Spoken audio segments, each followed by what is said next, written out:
ان تمام حالات و واقعات میں ARY کے chief executive officer Salman Iqbal صاحب کا ذکر بار بار آتا ہے، لہٰذا انہیں پاکستان واپس لایا جانا چاہیے اور شامل تفتیش کرنا چاہیے۔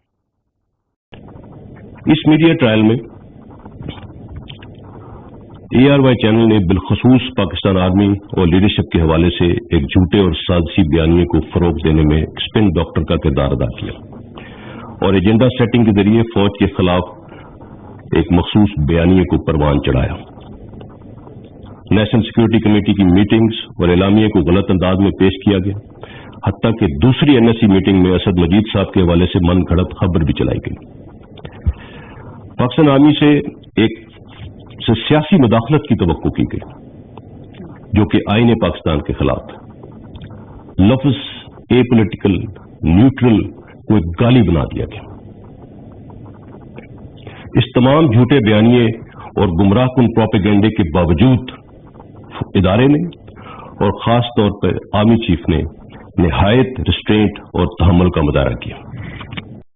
YouTube پر گوگلی نیوز دیکھنے کے لیے youtube.com کی سرچ بار میں گوگلی نیوز TV ٹائپ کریں۔ گوگلی نیوز کے پیج پر سرخ رنگ کے سبسکرپشن والے بٹن پر کلک کرنا نہ بھولیے۔ YouTube پیج پر اپلوڈ ہونے والی ویڈیوز سے باخبر رہنے کے لیے بیل آئیکن پر کلک کیجیے۔ آپ کو ہر نئی ویڈیو کے بارے میں نوٹیفیکیشن موصول ہو جائے گا۔